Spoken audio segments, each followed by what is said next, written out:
J'ai présenté pour la première fois ce travail dans un colloque intitulé « Les minorités invisibles » à Montpellier en 2013. Et j'ai choisi de garder ce titre parce que je trouve qu'il illustre bien la situation de nos élèves.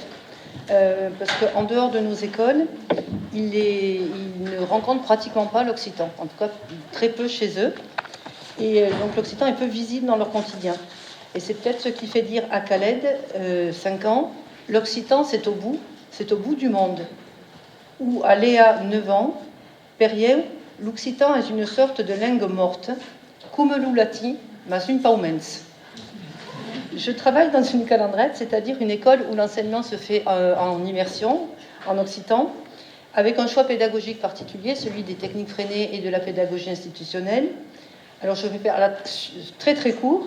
C'est une pédagogie qui s'ancre dans la classe coopérative mise en place par Célestin Freinet, avec le journal, la correspondance, les textes libres, etc., et qui développe des institutions, notamment des moments et des lieux de parole qui vont permettre d'organiser non seulement le travail coopératif, mais aussi les conditions de ce travail.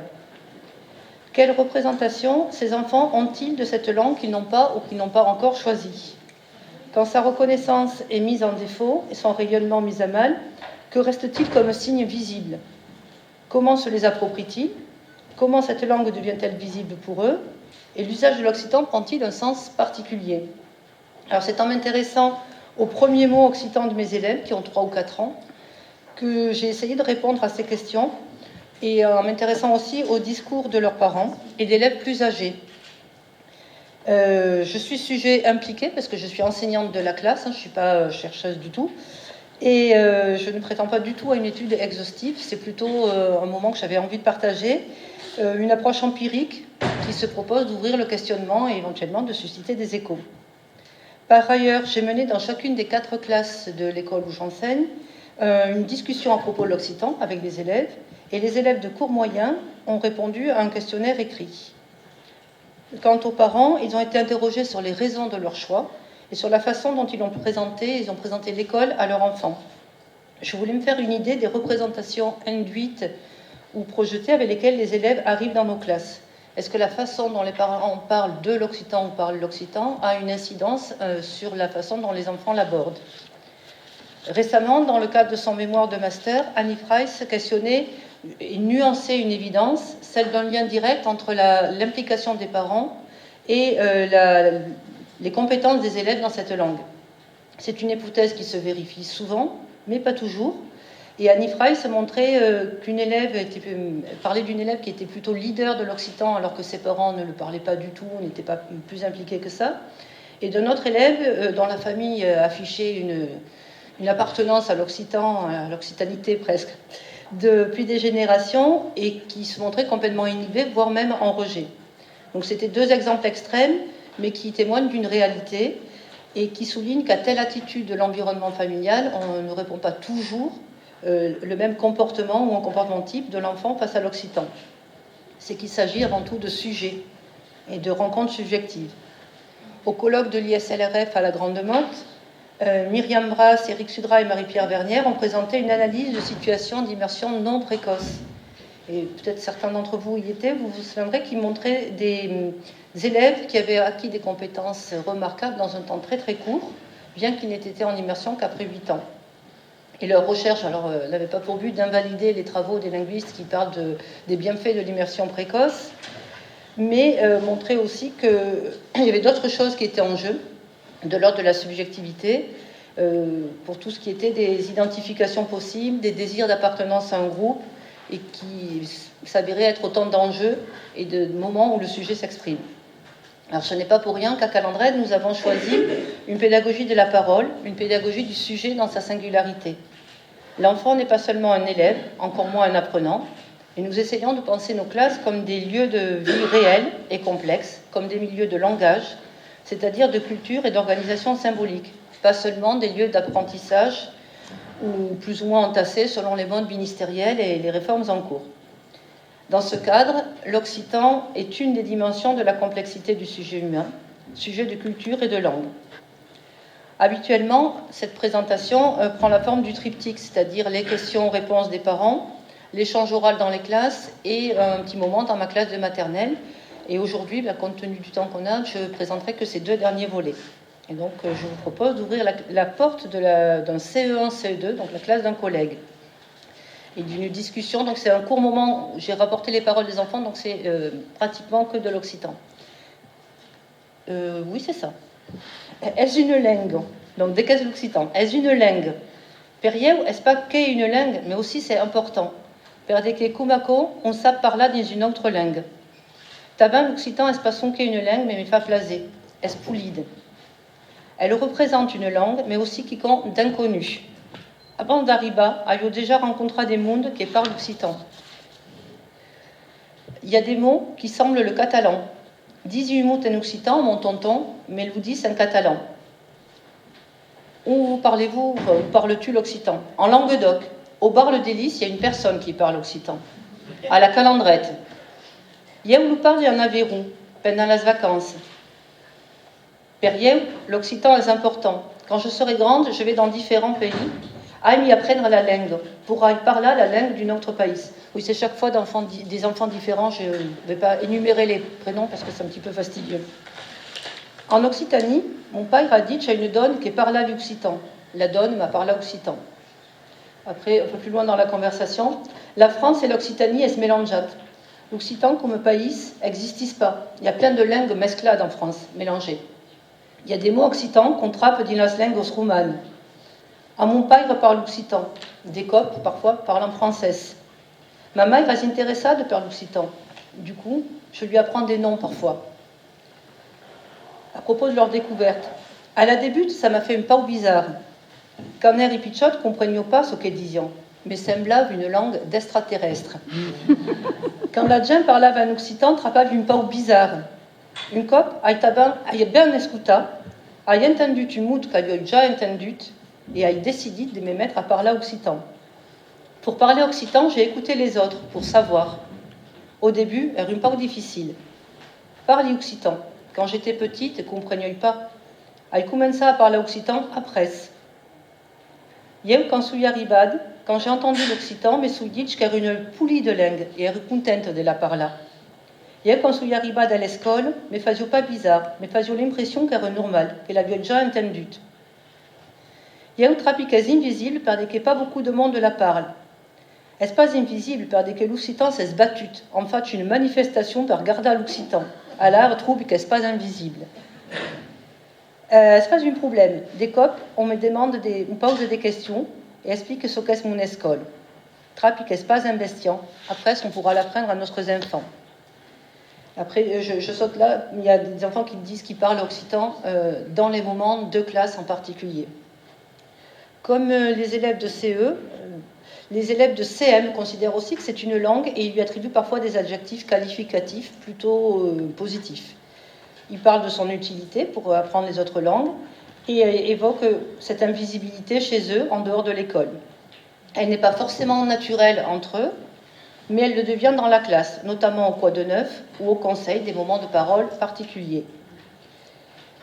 C'est vrai que ces moments aussi sont régis par des règles et de fonctionnement de la parole, et les maîtres mots, les règles sont affichées en occitan. Nous ne struffons pas, on ne se moque pas, on écoute celui qui parle, escutam nous qui parle, et respectam nous sécrète. Sans qu'il y ait lieu de s'en étonner, ce sont ces maîtres mots qui structurent les paroles et les premières paroles des enfants et les premiers mots investis, et qui permettent de se lancer. Et c'est souvent au conseil que les premières phrases d'argumentation voient le jour. Alors je vous invite maintenant à suivre une journée dans ma classe de maternelle avec des petits de 3-4 ans. Et je mettrai plutôt le focus sur les mots qu'ils y prononcent. Pendant l'accueil, on entend du français, de l'occitan, mais parfois aussi de l'espagnol ou de l'italien, qui est la langue maternelle de certains élèves. Chacun s'installe au canton. C'est l'heure des mestiers, et les enfants disent rarement métier d'ailleurs. La classe se fait en immersion donc, et l'aide maternelle et moi-même reprenons, éventuellement reformulons ou reposons des questions avec les mots des enfants que nous traduisons à ce moment-là. Carla affiche la date. Est-ce à quel le jour? Oh, samedi lune, 9 septembre. Puis je compte les présents avec l'aide de mes élèves, parce que je n'y arrive pas toujours. Et c'est souvent des mots, les chiffres pour compter sont souvent leurs premiers mots. S'il y a des absents, Chloé affiche leurs photos.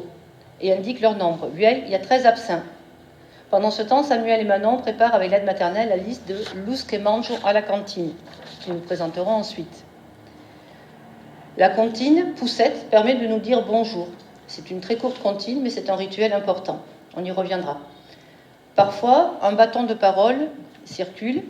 Nous avons constitué une collection de bonjours et les enfants peuvent choisir le bonjour de leur langue. Alors, celui qu'ils ont eux-mêmes apporté d'un pays, de la famille, est souvent très investi, ceux de nos visiteurs aussi. Il y aurait plein de choses à dire sur ce bâton et sur ce moment très court où on se dit bonjour, mais je voudrais souligner 2 points.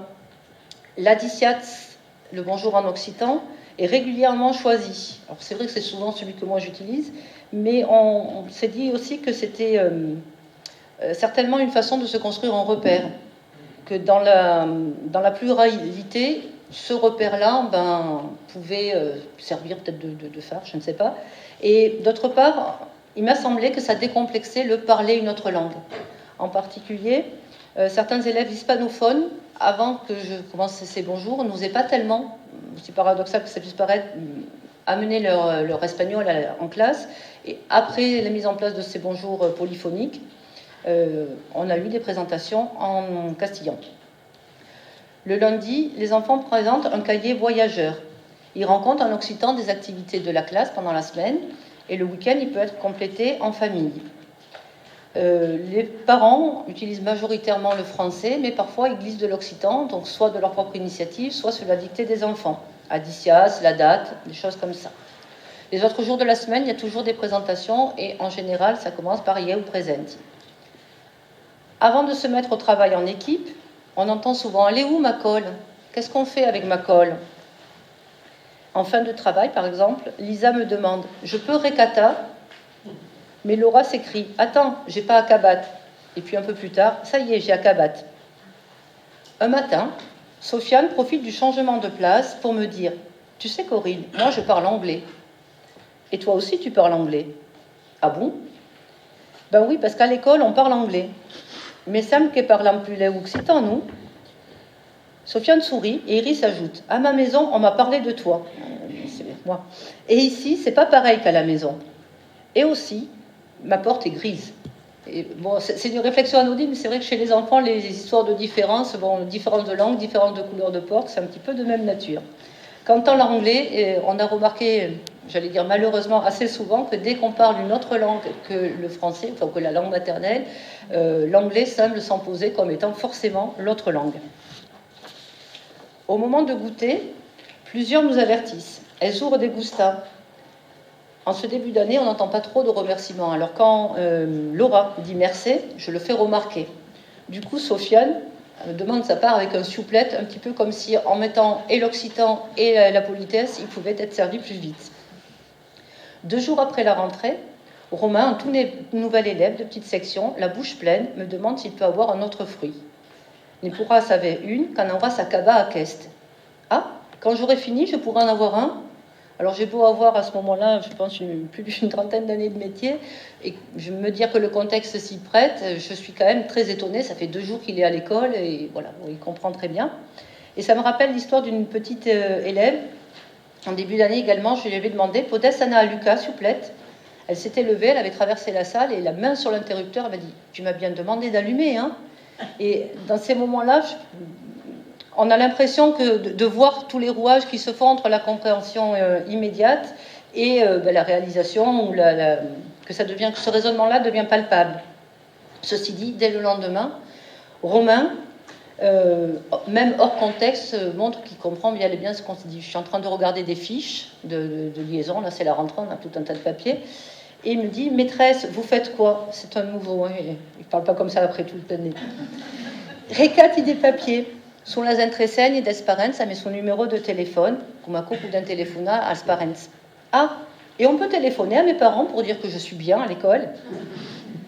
Avant de commencer la gym aussi, c'est un autre moment, souvent on a droit à la démonstration. Et moi je sais compter 1, 12, 13, puis ce sont pendant tout le temps de gym, je les attrapate, regarde comme je les mandate loin, et autres, j'ai capital, qui permettront peu à peu de passer de cet occitan un petit peu fabriqué à des phrases construites et à des expressions complètes. À l'heure de la sieste, Mehdi a besoin d'aide. Pour enlever ses lacets, il me tend juste son pied. Bah, tu peux dire souplette, judo mais souplette. Mehdi reprend judo mais souplette. Puis s'arrête et dit c'est comme poussette. Et il me dit la comptine. Oh, elle est un occitan. À ma maison, je ne parle pas occitan. Ah, et dès qu'elle parle au salaire, des fois je parle occitan. On est donc toujours à la sieste, et Iris a besoin d'être rassurée. On va à la dourmide, et après c'est l'heure des parents. Hein. La sieste, ce n'est pas un mot spécifique à l'école, mais la dourmide, qui est à la fois le mot, le temps et le lieu, et elle se fait à l'école sans les parents. Donc c'est quand même un moment un petit peu important. Et Fanny l'explique à Arthur. Elle a une caisse de peluches. Je les apporte à la dourmide, c'est la sieste. Mais à l'école, on dit comme ça. Quand je lis une histoire, s'ils la connaissent en français, parfois ils m'interrogent aussi sur, puisque je la raconte en occitan, il y a des interrogations sur ces mots. Et on s'est aperçu qu'avec ces histoires, certains mots revenaient comme des automatismes. Par exemple, là, je suis en train de lire une histoire où le papa dit au petit garçon que c'est l'heure de monter. Donc il lui dit « Anem montam ». Et j'entends Fanny dire « montam en classe ». Parce que ça, c'est des mots qui s'enchaînent très régulièrement, comme s'ils forment une suite logique. Un peu plus tard dans l'après-midi, d'ailleurs, je lis une histoire d'un éléphant qui n'arrive pas à souffler des bougies. Il y arrive au pas. Et en écho, j'entends « Alors, elle se force un coulaire ». Alors ça, ce n'est pas du tout dans cette histoire que je suis en train de lire, mais c'est dans une comptine qu'on se dit presque tous les matins à la rentrée, une histoire de loup qui veut manger le petit poussette. Il arrive au pas et elle se force un colère. Et ça fait comme si c'était un seul mot. Alors, Pierre Lafitte n'est pas là, j'en profite. Je crois bien que c'est ce qui nomme le lieu commun. Et c'est un outil de langage dont chacun peut s'emparer et faire sien, et faire, en tout cas, utiliser en toute tranquillité. Et ça ressemble un petit peu aussi à ce dont témoigne Jean-Léo Léonard dans des ateliers d'écriture qu'il met en place au Mexique. On part d'une trame simple, mais pas du tout simpliste, et on peut broder là-dessus et tisser un savoir beaucoup plus complexe. En fin de journée, des élèves qui présentent leur progrès et leur réussite aiment bien préciser quand c'est en occitan. Par exemple, Sabi Kunta finza sing en occitan, ou carrément, j'apprends l'occitan. Pour terminer, nous faisons un Kusivas. C'est un nom qui passe rarement au français, comme le Quai-des-Naux. Et dès la première année, on a un florilège de Souley, Nivoul, Auraj, Vapapla ou Soukuntem. L'occitan à l'école, c'est aussi la langue de l'écrit, des textes libres, de la correspondance, etc. Donc il semble naturel que ce soit avec les mots de la classe ou pour la classe que les enfants commencent à parler occitan et se l'approprient. Rien d'étonnant quand on pense qu'ils l'ont pratiquement pas chez eux. Ceci dit, ils différencient très tôt les deux langues et les lieux, même s'ils n'ont pas toujours les mots pour le dire. Par exemple, quand Carla, qui a 4 ans, dit « Je parle français avec Nathan », mais des fois, on dit « cat ». Cat occitan, hein, pas cat anglais. Elle ne dit pas autre chose.